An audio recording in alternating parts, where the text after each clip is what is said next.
Pai nosso, que estás no céu,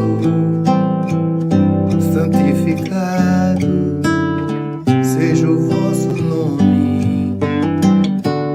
Venha a nós o vosso reino, seja feita a vossa vontade, assim na terra como no céu, assim na terra como no céu. O pão nosso de cada dia dai-nos hoje, ó Senhor. Perdoai as nossas dívidas, assim como perdoamos aos nossos devedores. Não deixeis cair em tentação, mas livrai-nos de todo o mal. Não deixeis cair em tentação, mas livrai-nos de todo o mal.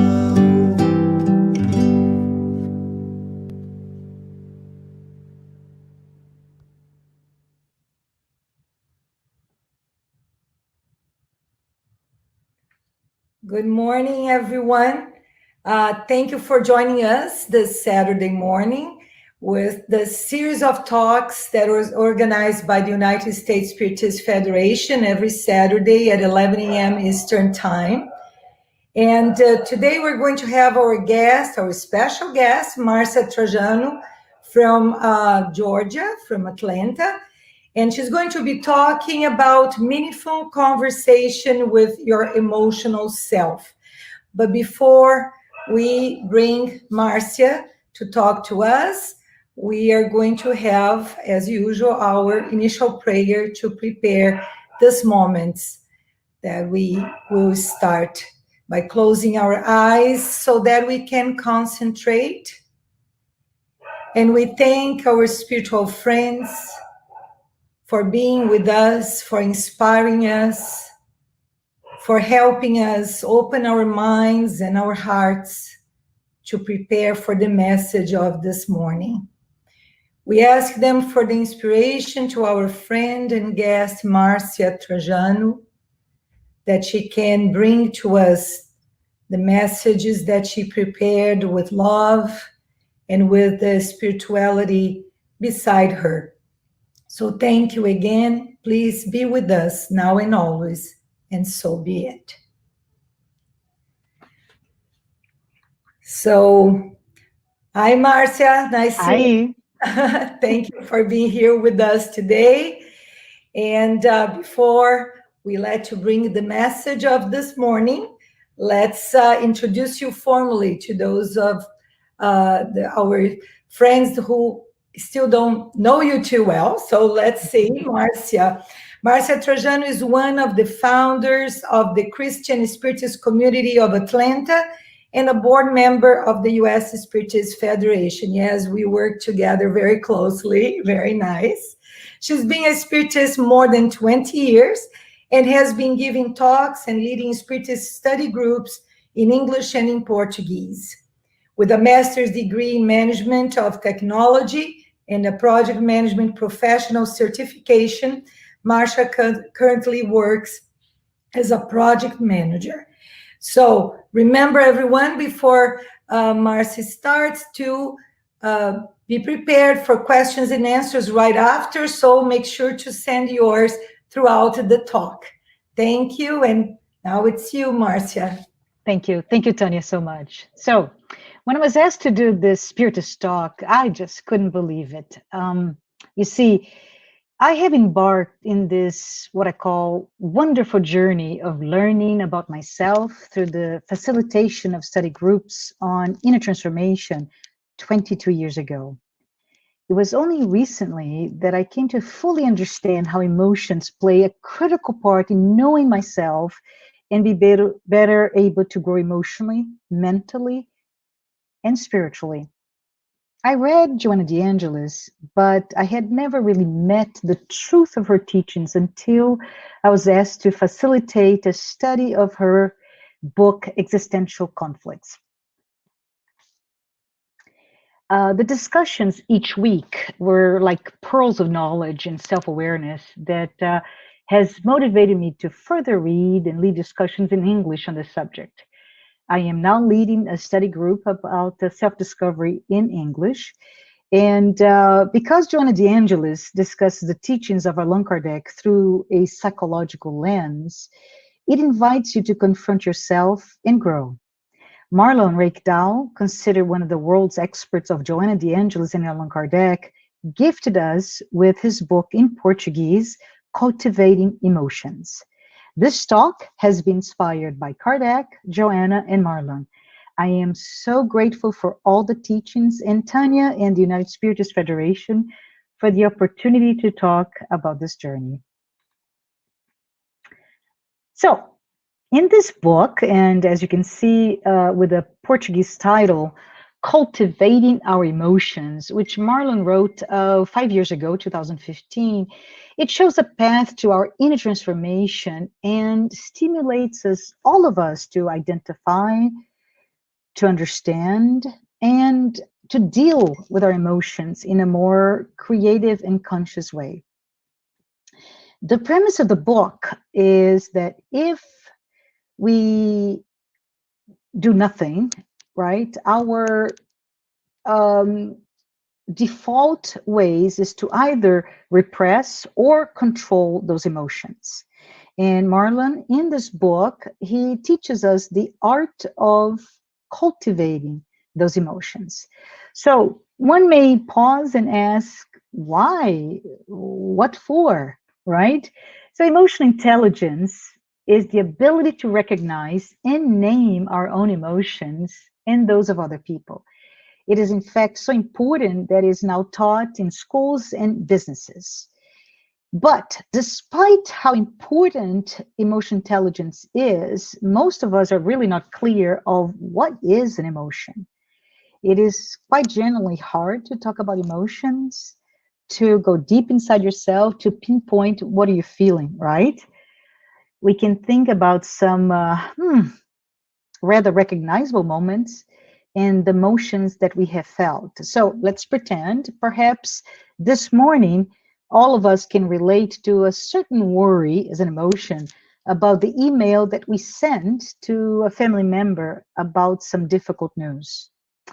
What about the excitement that we feel right now about the plans we have for the holiday weekend? Or how the entire world felt the fear of this new unknown virus just early this year. The reality is that in our day-to-day, we don't really pay attention to our emotional self. Yet, in our lives, the knowledge of emotion is an extremely important commodity. If we reflect upon our material lives, our day-to-day, our ordinary lives, our emotions are used constantly, exploited by politicians in their election campaigns, or carefully manipulated by algorithm crafted by companies that range from, say, Facebook to Amazon, Google, etc., to influence our lives and our purchasing decisions. So Marlon's book reintroduces to us a very old notion that all emotions can be boiled to a handful of basic emotions. The 4 emotions highlighted in his book can be referenced as the building blocks of our entire emotional life. Our emotions are powerful drivers, and if we learn to direct them, can push us toward our moral evolution. So, in a basic way, we can think of emotion like a simple question, right? You experience an emotion, it's externally driven. So you experience an emotion because of an external predicament. So some examples of how it is totally hardwired on purpose in our brains is that they're there to protect us from harm. So let's say, oh, we're hiking, and unexpectedly, we come face to face with a bear. Oh, what happens to us? Our pupils quickly dilate, our heart pumps really fast, we are frightened. We run very, very fast. The problem with this basic depiction of emotion is that it doesn't entirely capture what an emotion is.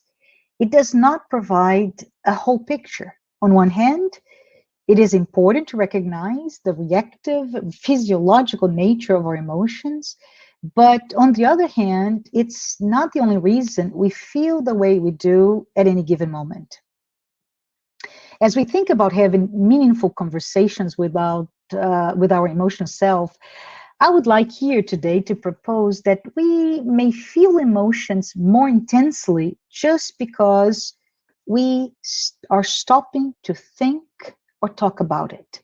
And in fact, recent development in cognitive science has shown us that emotions are not simple reflexes, like I said before, but immensely complex. They are like these elastic systems that respond both to our biology that we inherited, but also this culture that we live in now. As cognitive phenomena, they are shaped by our bodies and by our thoughts. So what comprise our thoughts? Our concepts, our language, our philosophies, our religion. As I mentioned earlier, Joanna D'Angeli, psychological interpretations of the teachings of Allan Kardec have had an enormous impact on me. Let's just spend a few minutes reviewing some ideas that Kardec brought to us about this topic. In Genesis chapter 18, item 8, we find a reference there that humanity has arrived at a period of transformation. It must rise within the hierarchy of worlds. This reference found in the last chapter of Genesis, which was published in 1868, can also be found and further explained in the book Planetary Transition by Manuel Filomeno de Miranda. The idea is that we are transitioning from a world of trials and expiations, but we are not going to become pure spirits, not yet. Our desire, and it's inbred in all of us, to move forward, to accelerate, right, is only need to be decelerated, because we need to focus on our inner transformation. And instead of thinking that we can become what we're not ready to be, and as a result, believing that we are there, right, but we're not. Let's focus on our humanity. We are humans. We have emotions. We should not suppress or repress that we're humanity and all of its contradictions to pretend to be what we're not yet. In the Gospel, according to Spiritism, Kardec refers to the progression of the worlds. Generally speaking, there are 5 groups: primitive world, the world of trials, of expiations, the world of regeneration, happy worlds, or the celestial worlds. The primitive world is our home, is the world where the human race had its first lives, its first incarnations. In that world, we had no discernment of what good and evil was. So, for the purpose of this talk, I am going to refer many times, potentially, about evil, but I would like for all of us to understand evil as is translated as the pain we're able to inflict ourselves and others. We see ourselves defaulting to that earlier primitive self best in some of our reactions. Let's think about our emotional explosions, right? When we're stuck in traffic, when we're betrayed, when our worst self is exposed. So our lack of control over emotional selves is largely related to our lack of knowledge and lack of discernment of our own inner selves. So Let's move on to the second world, the a little bit more advanced. This world is our current home, the world of trials and expiation. In this world, our awareness is developed from a state of total lack of knowledge to a place where we are just mostly evil. Well, as explained before, we live lives where we often cause pain to ourselves and to others. Jonah DeAngelis discussed this so well in her book, Existential Conflicts. We have so much pain, and it takes courage to be able to confront all of our inner conflicts. And this is mostly because we're not able to see them. We are so fragile. But the good news is that we're given the opportunities to overcome the pain and learn from it. If and only if we have the courage and the discipline to confront ourselves, instead of use escape mechanisms that we're actually so good at. And those escape mechanisms range from drug to social media addiction, from being an alcoholic, workaholic, shopaholic, or even obsessively compulsive organizers. Existential conflicts include selfishness, laziness, resentment, jealousy, anxiety, cruelty, violence, even stress and phobias. Those conflicts permeate all of our attitudes. They impact our behaviors, and because of it, we end up become quite good at hiding them. How to do this? We create masks to meet the expectations and demands of the world. And we, as I said, are quite good at it. And we end up believing in those lies that we have created. The more we believe in those lies, the harder it is to really look at ourselves, our true selves, our emotional selves. Just in passing, as I finish this thought process, I would like to just confirm, right? I mentioned before the five worlds, the groups of worlds, but the world of regeneration, the happy worlds, and celestial worlds. And at that point, many lifetimes from now, we'll finally be rid of our capacity to hurt ourselves and others. That's when we are truly celestial beings. I would like to take this time to highlight that the world of regeneration differs from the world that we live in, the world of trials and expiations, because we now can see the impact of our ability to cause pain. Evil, as such, no longer is seen everywhere, where wars, corruption, mental disorders, and misery will no longer be the norm. And I would like to highlight the discussion of the progression of the worlds, because once we're aware of this evil, this ability to cause pain that exists so much in us, right? We no longer live in a life where we are not aware of our impulses, of our aggressions, hatred, delusions, etc. So, the proposal that we have here today of having a meaningful conversation about our emotional self is a proposal to understand our emotions as based in the Spiritist teachings. Kardec posed the same questions in his book, Genesis, when he urges to not only develop our intelligence, but our feelings. So it is quite clear that while we learn from studying stimulates our reasoning, our minds, it often does not touch our heart or emotions, right? Instead, we start to think of ourselves as someone with the propensity to protect ourselves, our ego, our masks, our emotions. We should start honoring our true self and embrace our emotions. So I propose, instead of memorizing sacred books, the Bible, the gospel, etc., let's live their teachings. Let's practice what we're learning. Let's translate what we understand into our behaviors and attitudes. But what does it all have to do with feelings? Vanity, jealousy, envy, for example. Well, I invite all of us to be brave and to learn about all those inherent existential conflicts and work through our emotions. Let us exercise this path that goes beyond our intellect and move to the realm of our feelings.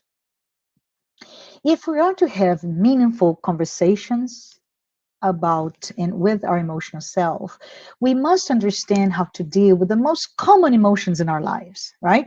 So, joy, sadness, fear, anger. These emotions are part of our daily lives every day, regardless of who we are, regardless of our gender, age, nationality, level of education, religion. The reality is that we all live those emotion lives, but we either ignore or because we don't know how, we can control them. So I would like to bring a different reference, and you may frown upon me, but it's really interesting because within the Disney Pixar's environment, the movie Inside Out gives us this whimsical portrayal of our own minds, right? It invites all the viewers to take a moment and look inside themselves. It's interesting because the founding member and the faculty director of the magazine called Science-Based Insights for Meaningful Life, Keltner, served as a consultant on the film. And the fundamental messages about emotions are very consistent in that movie with what we're talking about here, as well as with scientific research. And somehow it just is a beautiful opportunity to open another door to conversations to a group, a demographic group that ranges from very young to quite old. So the first message is happiness is not about joy. Joy, of course, is the main name of the character, but our pursuit for happiness drives all of our behaviors, right? So in the moment, quite a pivotal moment in the film, the main character allows herself to feel sadness in addition to fear and anger, right? So the idea was that she wanted to run away from home. But as a result, in this movie, she decides not to go through with her plan. And because of it, then she reunites with her family and gives her a deeper sense of happiness and contentment in the comfort she gets from her parents, even though her emotions are mixed and she's sad and she's afraid. So, what is the message of this? It's that those of us who are open to experience what is called emo diversity, right? So a diversity of emotions, which means we are open to feel in touch, connect with our emotions, positive and negative, have better mental health. That's it. So let us look at it and think about it. Let's mindfully embrace instead of suppress our emotions, especially the emotions that our social communities frown upon. And some examples of those repressed emotions include, let's say, anger, sadness, and fear. Anger, perhaps when we have bursts of anger, don't know how to manage it, and we can actually become aggressive or even violent, right? Or sadness, where there's so many of us worldwide, almost as a pandemic in that area, are depressed. And we are very sadly witnessing this tragic result with increasing number of suicide globally.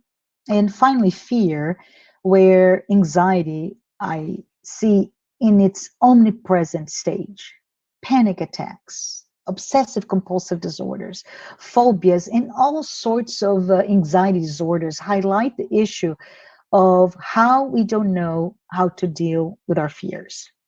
And finally, the fourth emotion that the book highlights, which is joy, right? Even then, it can have some negative impact. When we don't know how to manage our lifelong pursuit of happiness, when we seek joy in areas that are very superficial, that may lead to only sensorial experience and the pleasures that we seek, we may indeed find ourselves with many compulsions, right? We already talked about some, but alcohol, sex, exhibitionism, unbridled search for power, lives built on an artificial opportunity looking for joy. So, one mechanism that we can use is simply put to be able to recognize our emotions and learn to cognitively reappraise them any situation. In other words, be able to reinterpret what this means and to shift our emotional response. The other mechanism, which Marlon explains so well in his book, is instead of avoiding or denying our emotions, we should simply accept as a very important part of our lives. So, mindfully embracing an emotion just means that rather than getting caught up in the drama of an emotional reaction, a mindful person is now able to be kind with himself or herself and observe the emotion without judging it. This type of behavior allows us to create a space to look at our root cause of how and why we're emoting to any given situation. Choose a healthy response, and open a way to self-discovery, self-awareness, a way to see who we truly are without our masks. So, in conclusion, all the problem of our lives and our society result from an emotional life that is not healthy. So, Tanya, I spoke too fast. Do you want to take it from here and ask some questions about the subject?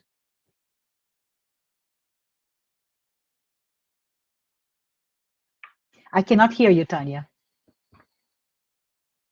Sorry about that. That's okay. Thank you.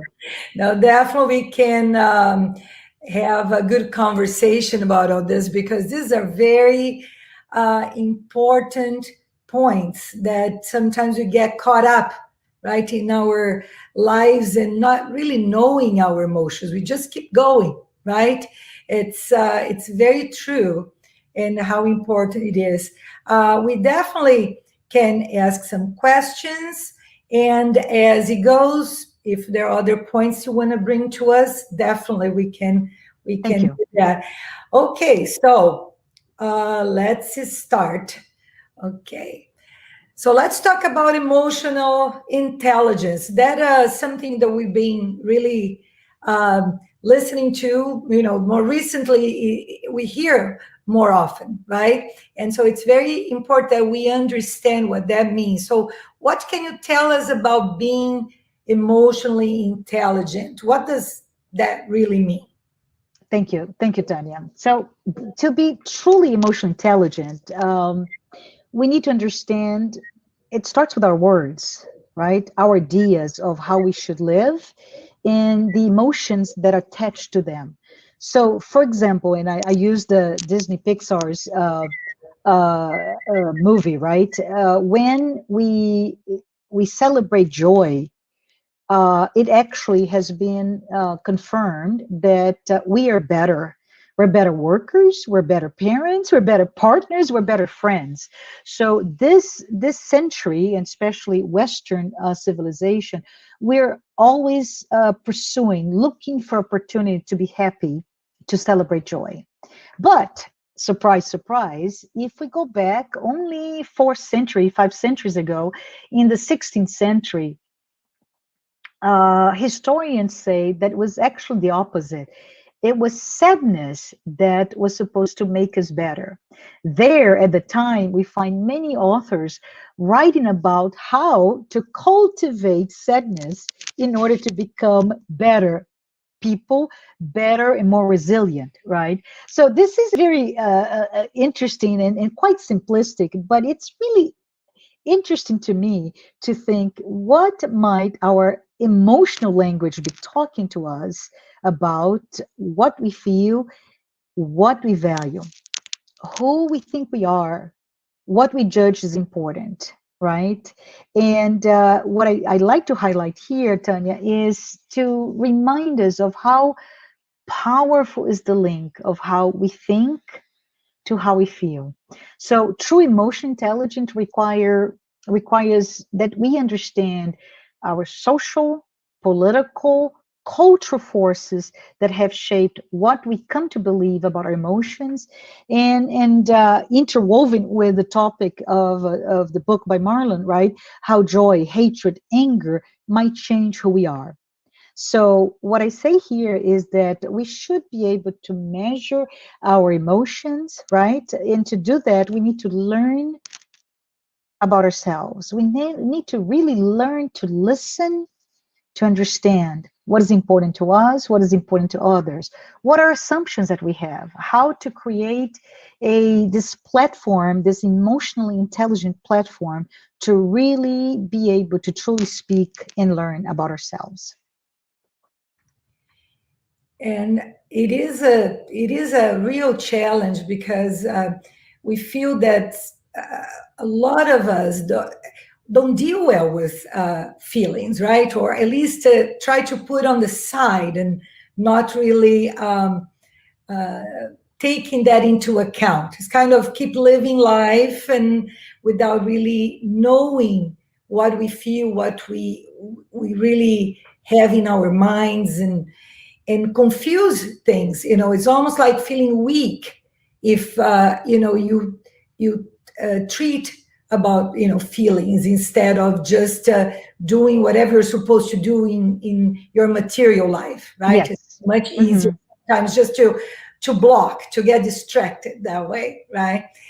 Anyway, so let's see one more. It feels that we are taught and being angry is wrong, that we should be grateful, so sadness should be suppressed because we have so many blessings. Are there wrong emotions and feelings? No. So this is very interesting, right? In researching that the history of emotions and understanding that sadness at some point was actually the emotion that everybody strived not so long ago. We see that there are no bad emotions. In fact, the idea that we ourselves judge what is right, what is wrong, that's what leads us to create those masks, right?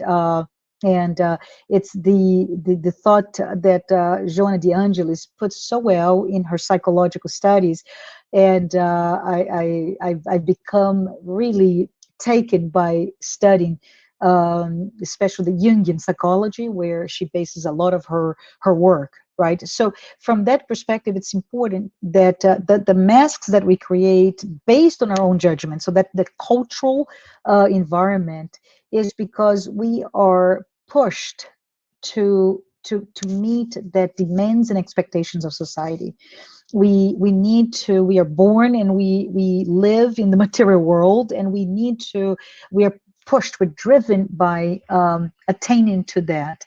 And sometimes being angry and out of control does not meet the demands, for example, and I'm just going to pretend, of a CEO of a global company, right? That CEO must have a very controlled posture. So how does that person deal with the anger or sadness, like you said, Tanya?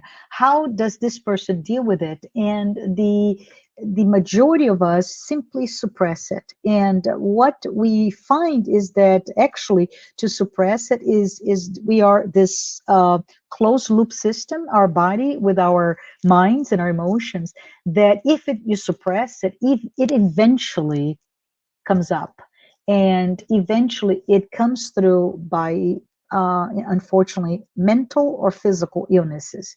So for example, we talked about fear with panic attacks, with anxiety, right? Or sadness with depression, or anger, and and I'm just giving examples here, but a cancer or some you know, issues with your gastrointestinal tract. So it's very interesting that the first thing that we need to do is stop the judgment, like you mentioned before, and look into how to accept yourself, to love yourself without having to judge who you are. And once you do this, then you're able to reinterpret, is this the appropriate response to that external incident? And I say this because one of the things that is very important for us to know is that emotions are externally driven, whereas feelings are internally driven. So when we start to look at our reaction or to emotionally driven incidents, emotions, right? We are now going to see, well, what caused me to be so angry? What is causing me to be so sad? What is causing me to be so afraid? And that voyage of self-awareness and self-discovery is what we should be pursuing too. It feels like it accumulates, right? If you really don't recognize what you're feeling and who you really are, it catches up with you, right? I mean, it gets to a point where you cannot avoid it, even in illnesses, or like you said, right? So it is a journey that we cannot avoid. Sounds that way, right? Yeah. Anyway, okay, so Yasko, hi Yasko, nice have a question from you. Fear of others' judgment, parents, authority, seems an ancient imprint as a way to survive, to foresee the danger, especially for women in old times. How to deal today with this old archetype of fear, guilt of other judgment? Thank you so much for that, right? And you're absolutely right. I started earlier talking about this is hardwired in us. The fear, like you said, for certain judgment is hardwired. It's how we protected ourselves. It's how we evolved. The question here, and it's very important, is, for example, I gave the hypothetical view that we're hiking and we come face to face with a bear and our body explodes with emotions, right? Adrenaline, and the pupils dilate, and our heart goes faster, etc., etc. What I see here is the importance of us understanding, when we know ourselves and we confront our emotions, is to then pause, to reinterpret.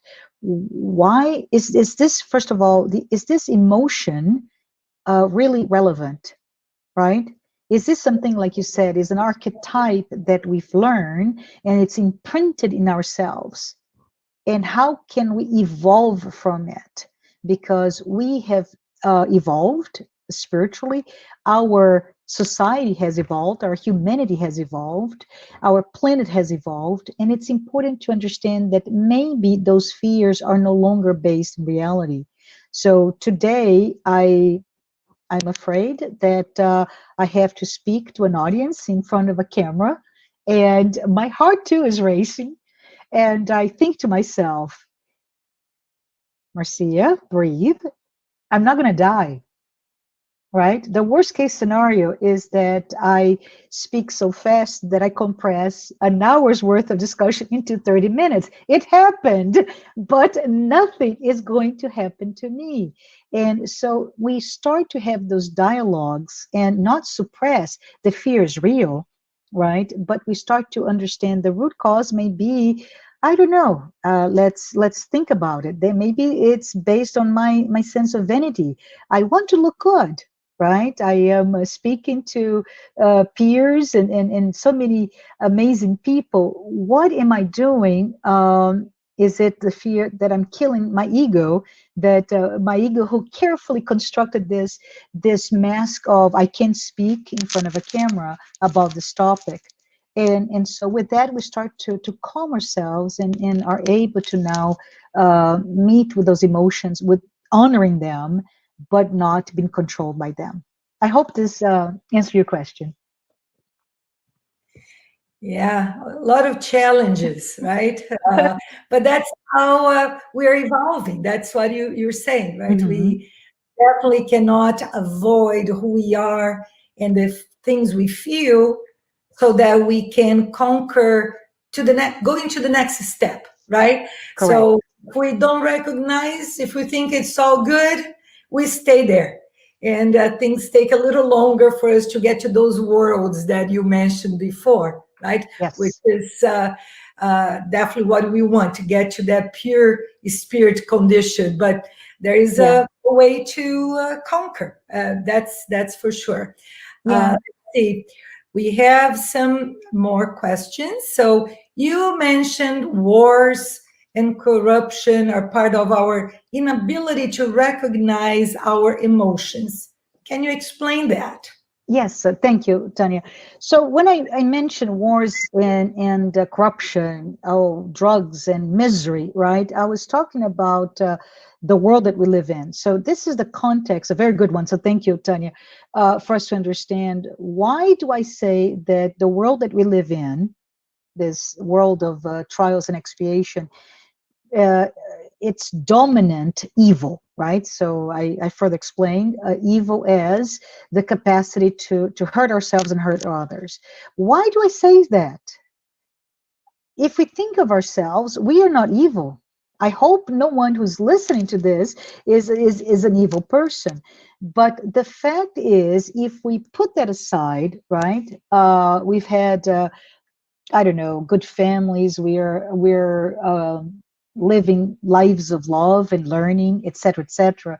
We're here today. We could be elsewhere at this morning, this beautiful morning, but we look for that predominance of evil by looking at how many instances of wars we live through today, and terrorism and corruption and drugs.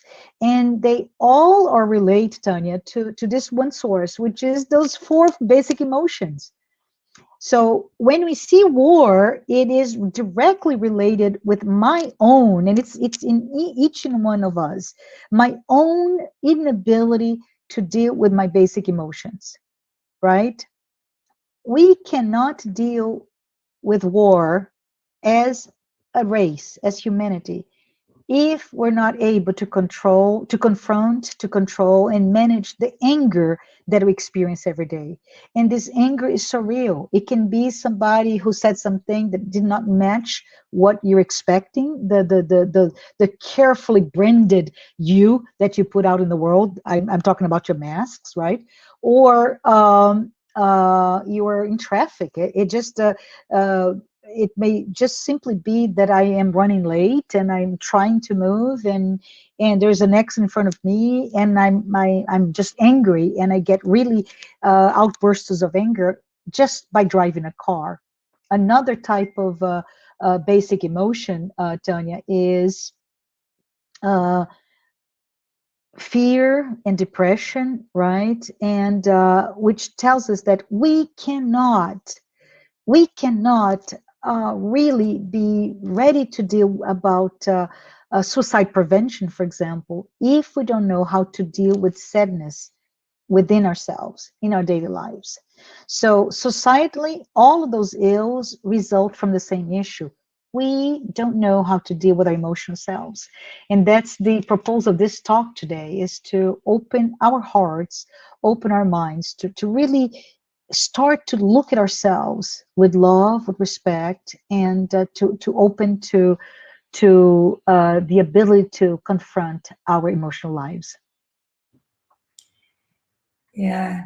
And it's so easy for us to move into blaming others, blaming the society.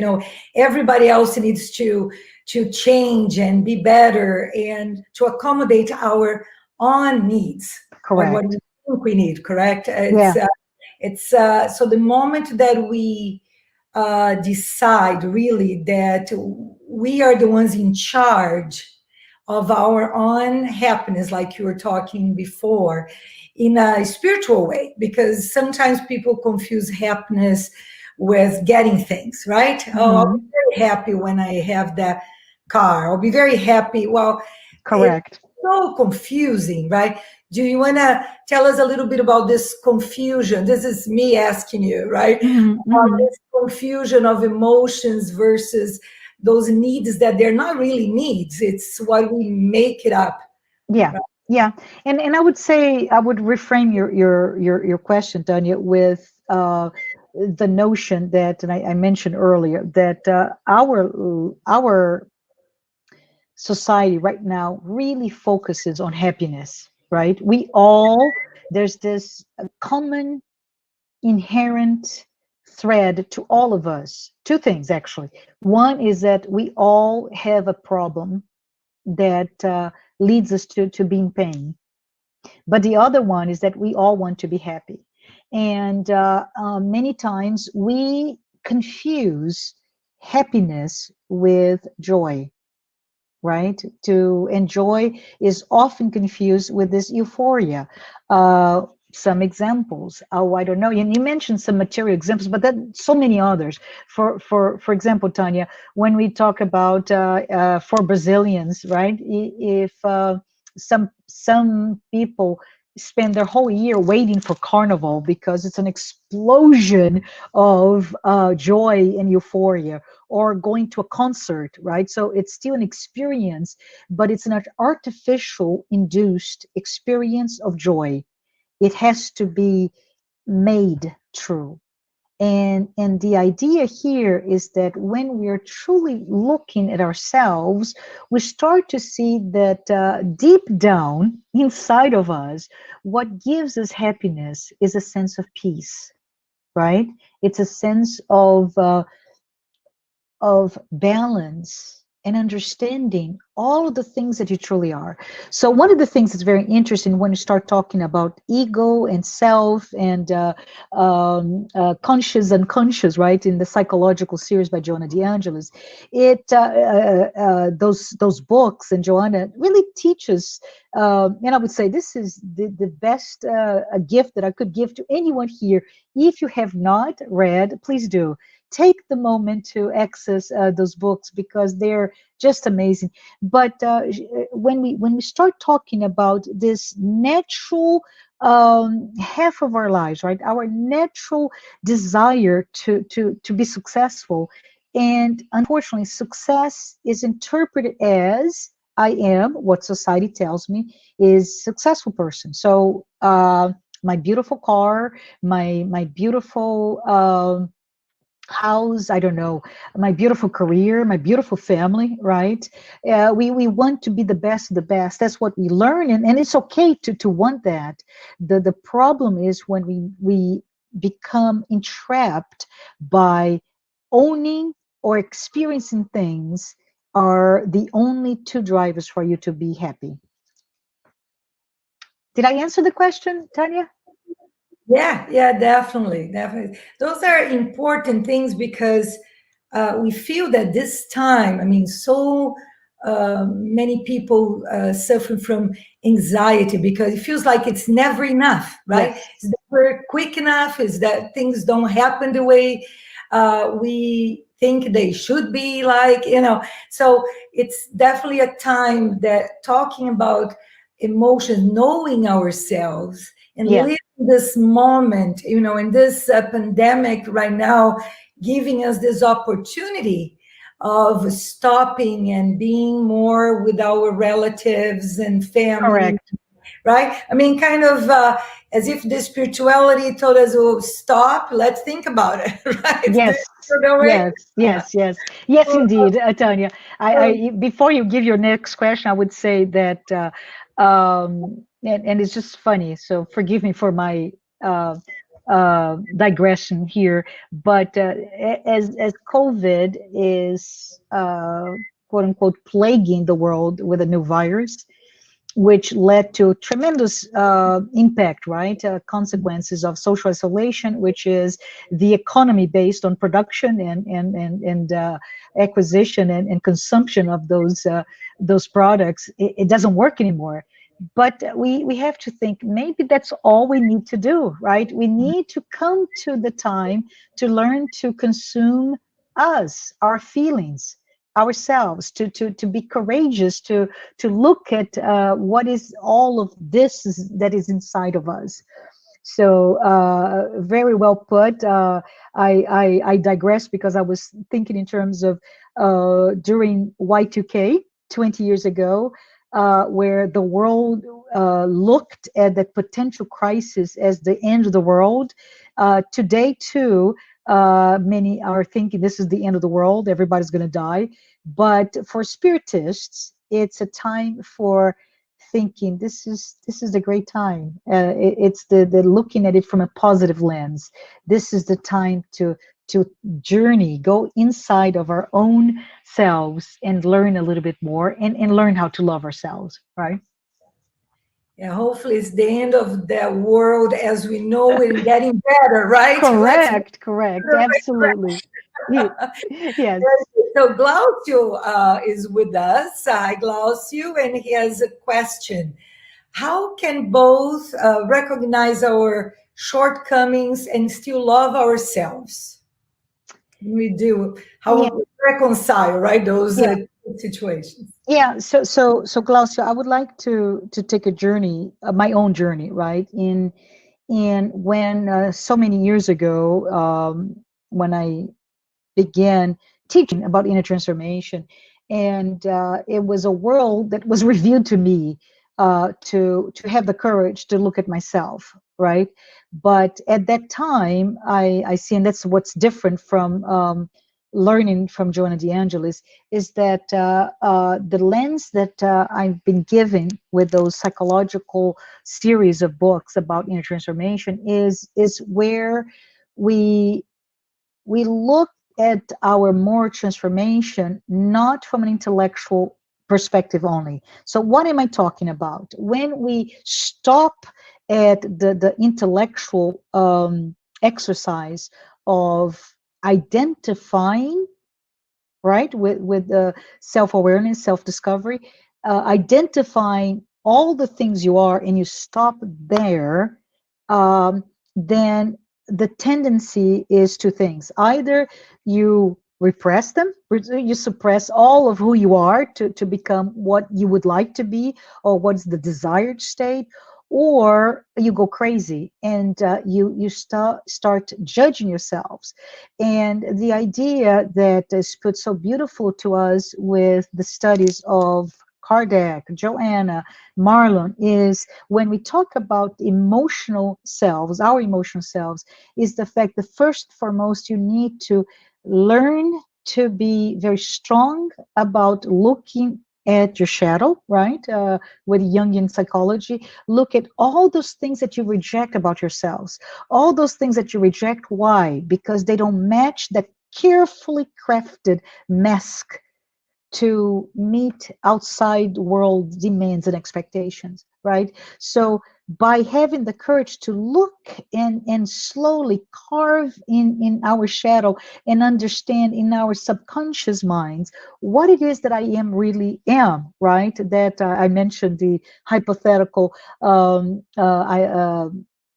idea of a CEO that needs to be very controlled, but that person may be completely uncontrolled. And how do you go back and say, it's not because I'm bad, it's because anger is part of who I am? How do I reinterpret that anger? How do I understand what is the root cause of that anger? How do I love myself, not despite of my emotions, but because of my emotions? Because the more you look into who you are, and the more you forgive yourself, or for the more you embrace yourself, the more you are able to love and love others, and be a better person. It feels that's a great point. Love ourselves. It feels that if we see ourselves as this immortal spirit, right? Correct. That we're destined to become perfect, because that love progress will take us there, pushing us forward. Uh-huh. And if we accept ourselves, that we are apprentices, we are in this process, it feels a little lighter, right, Marcia? It's not Yeah, like yeah, yeah. there's kind of, oh my gosh, I still feel angry. Oh, I'm a bad person. No, I'm not a bad person, right? I'm just recognize that it's still in me, that is there for me to be able to shape myself in, somebody better. I kind of, Yeah, it is a process, right? If we yeah. accept it's a process. And I can even talk about a different example. So let's say we start this journey, right? And oh my goodness, I now can see that I'm a very vain person. How is my vanity expressed? Vanity is just you want to meet the illusion of being X, right? The majority of us think of vanity as the mirror. Look in the mirror and seeing a beautiful whatever. But the vanity can be in I want to. I'm really in love, if you will, with that illusion that I created of a powerful person or a whatever, right? Or a young and desired person, or a very intellectually stimulated person, intelligent person. So let's pretend we go for the most basic one. I am a vain person, and in order to be able to look good despite aging, right? I will spend my money, my right, I will invest in the most expensive outfits and jewelry and cars and everything to satisfy my need to look good. The problem, on one hand, as I was mentioned before, is if we don't go deep, we end up hating ourselves for something that it's okay. It's okay to look good. It's okay to have a comfortable life, right? So instead of removing the accoutrements, right, removing all of the things that were trying to make me to fulfill the this hole that I have inside of me that wants to be what perhaps I think I'm not, right? I, instead of removing all of them, I need to look at it. Why is it so important? Why do I feel perhaps a sense of not being self-worthy, of being feeling good? Do I need really those expensive clothes to feel good? Right? So the question is going back down and looking for our emotional self deep down and see what it is that I need to do to not only match that external vision that I created, carefully crafted and created for me, right? This image of whatever into what I am not, and look into what I'm not and see you too are good, even though it does not meet perhaps what the world is saying is good. I hope I didn't And say too much. yeah, maybe we can take that vanity, the example you Mhm. used, to good things, right? So let's prepare a great Yeah. presentation, right?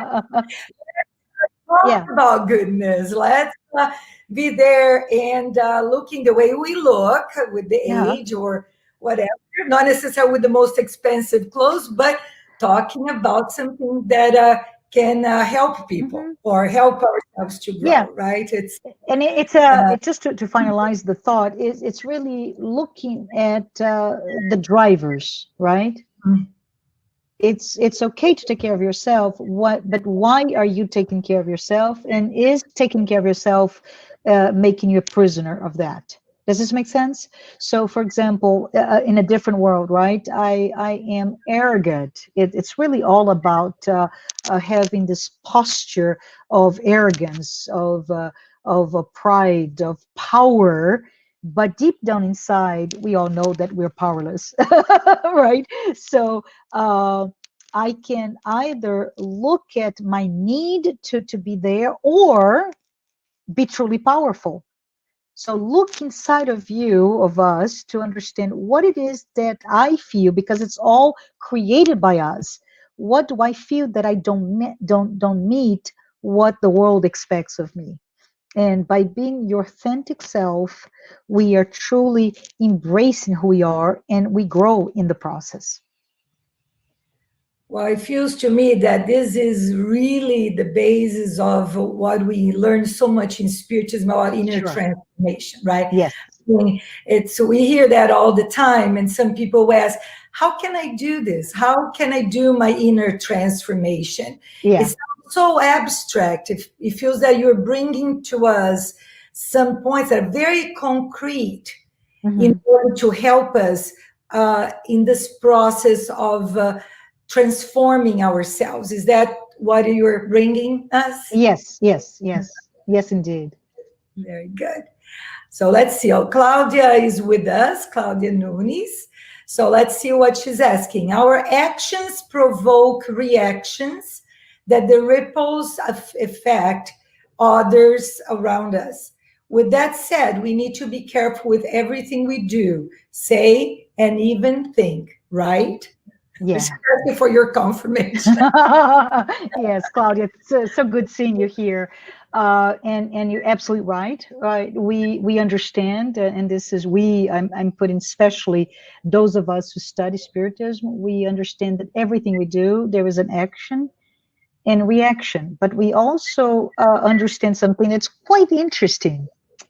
Spiritism tells us this is there's a what is that? Let me try to say. There's a cliche that says hell, the road to hell is paved with good intentions, right? And Spiritism tells the other, which is the fact that your intention is the color of the reaction to your action. What am I saying here? If my intentions are pure, even with failing in the divine justice that from our God, our Creator, gives us, is that this will be taken into consideration.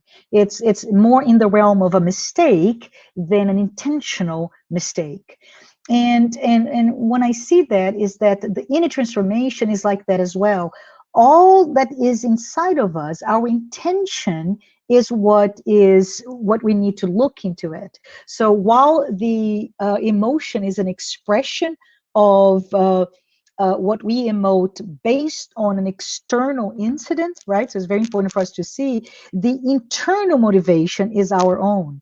What is it that is our intention to do this or that? So if let's say we talked about the arrogant person, right? This person is actually there's this carries this air of arrogance because let's put a female. She wants to look very powerful in her position, whatever that may be. It could be as a mother, as an employer, I don't know what. But this person carries herself with a certain position of arrogance and power.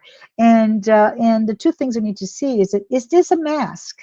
Is this person creating this arrogant behavior because it is a demand, an expectation that her position puts her in, and people are calling her, you are just the most arrogant person, and after going through inner transformation, now she stops being looking so arrogant and start to speak with not the same tone of voice, so on and so forth. But the question is that a position of power is true?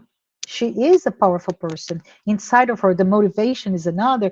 Then she should not change who she is.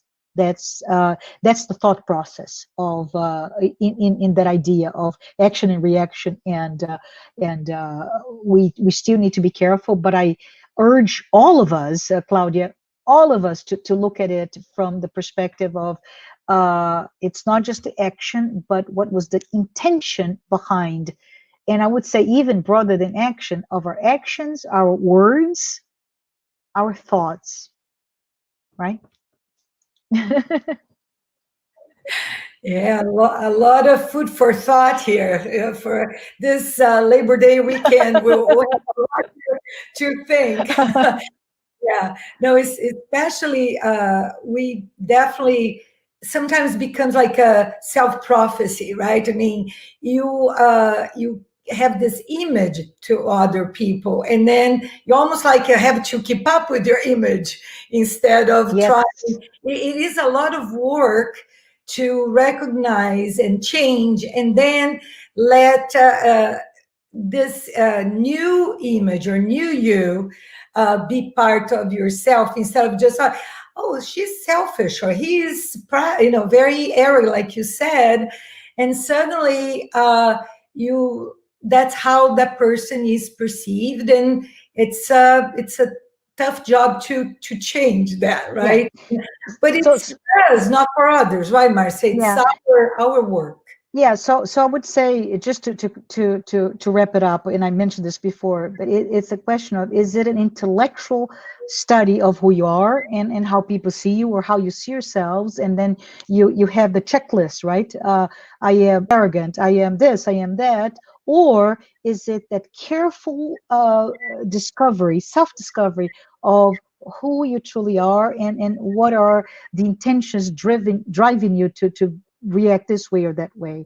And I think it's so important for us to work and be strong enough, because when we start studying Jungian psychology and all the psychological series of Joanna De Angelis, we come across notions of ego and self and conscious and unconscious, and it's very easy, again, if you look at it from a superficial manner, to start to blame not others now, Tanya, but we start to blame our ego. Oh, it's my ego, right? And we start then to create a movement toward uh, killing our ego. I don't want my ego. But the fact of the matter is, our ego is our structure created in this life. So we need our ego, and we need to also be kind with the ego. What is the problem is when that ego is become rigid and determines all of our actions, and also suppresses anything that does not match that you created to meet the external expectations and be validated by our society. So I think the danger is when we stop looking ourselves, and most importantly, because we don't look at them, we are afraid of looking our shadow, all the things that we bury inside. So this is an invitation for all of us to really be gentle with ourselves, and to look at it. And if we want to seek outside counsel, right? And I'm not talking about psychologists. I'm just saying, Tanya, hi, I'm now going to learn about myself. Can you tell me about me? And if Tanya sees something, for example, that is my blind spot, right, Tanya? I'm not aware of it. It's here, but I'm not aware. It's my blind spot. So Tanya can be very cruel to me, and she can say, you're arrogant, you're vain. What else, Tanya? You are this and you're that. Or she can take that moment with great respect and say, thank you for the opportunity. Let's look at it. I believe, let's say, that there's arrogance in your actions. When you try to do this, it's because there's a pride element to that. Let's work on it. Let's explore it together. So you are moving away from your 25%, let's say, of your awareness of yourself, and it's not 25, it's much less, right? Your consciousness is very small in relation to what you are unconscious of. So let's open up, because the more we become conscious, the more we are able to embrace ourselves, our true selves. Yeah. Well, that's when those who don't like us too much, sometimes they are very helpful, right? Because they will definitely bring those qualities of ours that are not necessarily real good qualities. But Yeah. and sometimes we get upset, right? Because of course we don't want somebody tells us Yeah. things that we don't like about us. But Yes. it's a good friend is the one that will also bring to us, like you said, some points that we can do better, that we Yeah. can improve, or at least, for us to get to know that we have that issue to work, right? Nobody can tell us what to do, but at least we are aware, like you said. Yeah.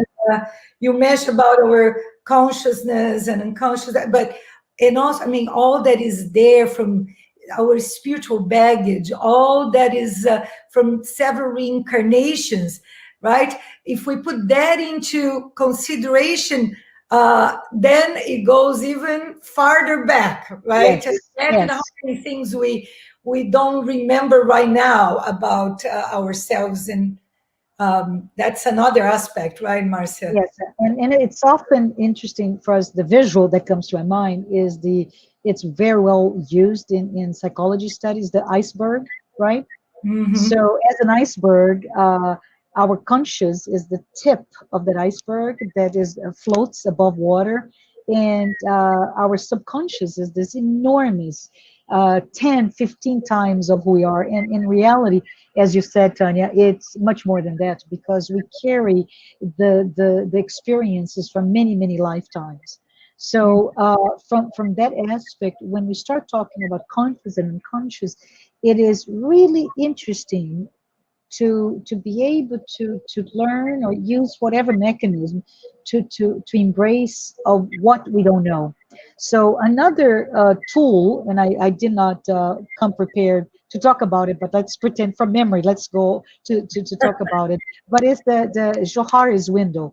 Johari's window is used a lot actually by HR departments, right? To talk to how an HR should approach a person, etc., etc. But it basically, Tanya, divides ourselves in four quadrants, right? So the first quadrant is what you know and what people know. So it's your conscious, but it's what everybody knows about you, right? The other quadrant is what people know but you don't. That's what I said, the blind spot. And then we have that area of where you know but people don't know, and those are your masks. Let's pretend I am an awful mother, right? I am an awful mother, but when I go to school, what mask do I put in front of my teacher? Oh, honey, my dear, and whatever is in the archives of my understanding of what a good mother is, and I promptly pick it up and I act with those masks.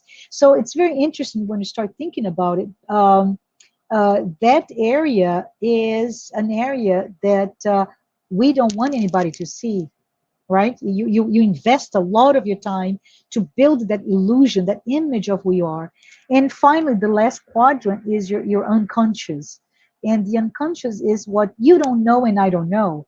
But it's very interesting because in the realm of the shadow, I don't know, and most likely you don't know, it's where the growth comes. If I start to look inside of me, I can find not only what I reject, but the incredible potential of our souls, right? It's just there's so much that we can become, and it's all here, who we are. What stops us is our judgment driven way of working, who we are and who we want to be. Yeah, wow, that's great. Well, I think we had a question from yeah, there we go, Yasko. How to learn how to interpret and deal with the non-said, the silence in a relationship. Oh, Yasko. That's a difficult one. And I don't really know how to answer, right? Because I think the silence in a relationship, it's similar to the silence in ourselves, right? So it is understanding what is behind it, what is the intention. Is the intention could be simply put two different types. I am a gregarious social extrovert, and the other is a very introverted and prefers the silence. Or it could be, I don't know how to deal with this conflict, therefore I prefer to stop right now and create that vacuum, the silence, for me to process that conflict. And there are many, many, many studies right now about conflict resolution, right? In terms of how do we deal, and this is beautiful, by the way, right? But how conflict is really not a question of the what, but the why. It is the value behind that conflict. So once we start to look into, again, in that in the realm of our emotional truths, if we start to look at what is it that I value, what are my values in this conflict, and recalibrate, then we're able to subside the silence. I hope this addressed a little bit your question, Jasper. Yeah, that was a tough one. Let's see if we have some more questions. We have one more. It sounds like sometimes we just think we conquered a virtue, but we are just controlling our behavior as a civilized person we learn to be. What is the difference? Yes, that's the real question here. And as I mentioned before, early in my journey as a spiritist, I was really taken by the studies in inner transformation, right? And when we start to talk about inner transformation, we take stock of our what we call virtuals, and I like to call it actually our qualities, right? Instead of virtuals, our defects, and I call those our imperfections that we bring in our addictions, our vice, etc., etc. And when we start to be able to see that when we start to be brave enough to start looking at those qualities and imperfections that we have, right? And it's very good to see and to control, right? But the reality is we need to be very careful with the word control. What is it to control? Is to suppress, or is to understand what it is that is leading me to do this or that. So it all goes back to that idea of intention, that idea of what it is that is underneath all of this. The majority of the time, it comes from two things: our still self-centered nature, and our still urging to be what we're not, which is our pride, right? We with this ego create this creation of our ego to be what we're not, and those two things lead the majority of the pains that we feel in life. When we're able to look at them and understand our drivers, our motivations, and be nice to ourselves, then we're able to reinterpret those and really start to get to the root cause of it all. Yeah, I guess the key is not to pretend to ourselves, right? To Correct. be Yeah. and conquering, really, I mean, in the pace, in the timing that we need. The problem is sometimes we get anxious that we want to be that perfect person that we learn we should be or will be one day. And we got all messed up. We kind of decided to show, and not even to others, to ourselves. We kind of, like you said, we're so intelligent to justify everything and put masks and kind of, and then we just postpone this real evolution, right? We just kind of keep in this comfort zone, right? Yeah. And anyway, and I think there's something else, Tanya, if I may. I don't know if we have time, but it's important to understand that spiritism, right, gives this direction to become better, right? But the fact is that we have many lives, and our inner transformation will it's a fatal conclusion, right? Our inner transformation will take place through time. To understand, first and foremost, I am not a pure spirit is giving room for us to understand that we have our imperfections, right? And Tanya, it may come as a surprise for us in some certain things, our blind spots, but we have plentiful of room to grow. We are infants in our journey to become the spirit one day. So it is important to allow this path in this lifetime in this incarnation to understand and keep evolving. So, for example, when I honor my emotions, my jealousy, or my envy, or my pride, whatever is pulsating inside of me, I usually, and this is really hard to say, but I usually imagine that no one outside of me will like or accept me. Right? That's the true about all of this. We want to be loved. We want to be liked. We want to be accepted.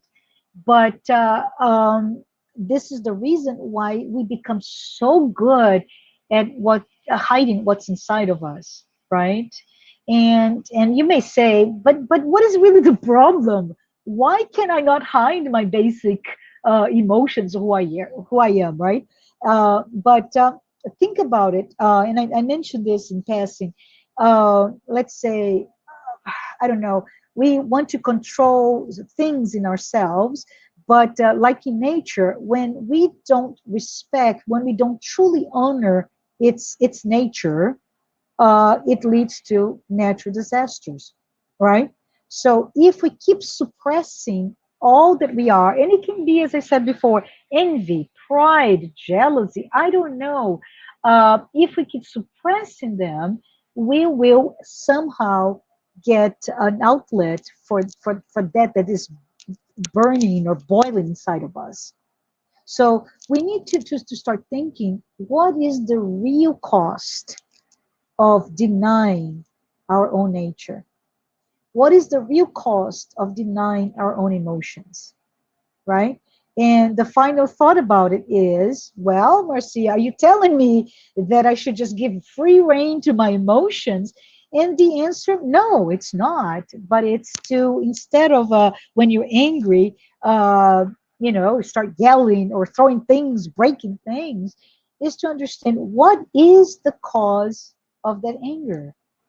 Why is it so difficult for me to deal with whatever that is giving me this outburst of anger, and to want to destroy everything else because right now I feel destroyed? And that's the gist of it.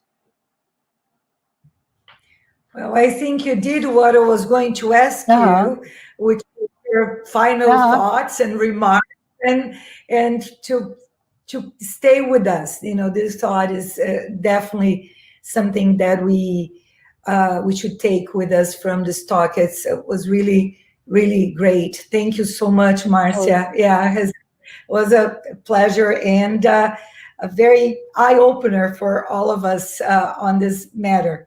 Uh, and I would like to ask you, mhm. if it's not too much, that if you could now, Dane, unless you have something else you'd like to bring to us, and then bring our final prayer to end our life today.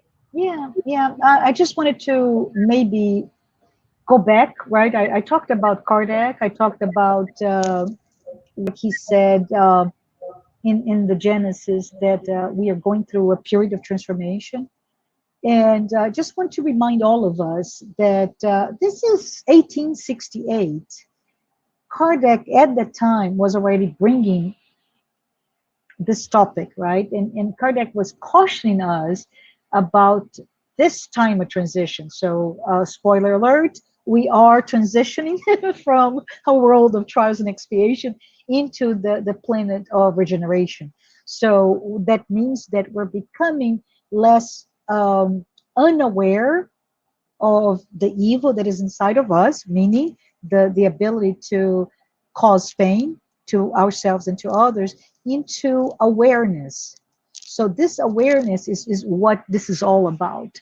And he mentioned to us, right? So what I would like to just leave it here is, like Kardec, to invite us to really look at ourselves and to stop living a life of reaction, right? Let us understand that we can indeed adopt a new way of thinking, a new way of being, right? It's while focusing on our education, our intellectual education, but also to take the time to develop our emotional intelligence, right? And I just want to say thank you, Tanya. Thank you, the U.S. Spiritist Federation, for this opportunity. It's been truly an honor for me to be here. I appreciate this time. And I would like to, with very few words, just to say if we could all connect with all the spirits of light that are here today during this hour, hour and a half. And we ask that they be here with us, sharing those insights, helping us be stronger with our emotional selves. May the spirits of life bless each and every one of us in our own journey of self-discovery and self-awareness. So be it. Thank you so much, Marcia. And we invite everyone for next week. Don't forget our weekly series of talks. And we'll have here our guest, Leonardo Vieira from Maryland, and he'll be speaking about our neighbors. So same time, 11 a.m. Eastern time, we'll be together again. Thank you, Marcia. Thank you. Have a great weekend, Labor Day weekend. And let's keep in mind what we learned today. Thanks. Thanks, everyone. Bye.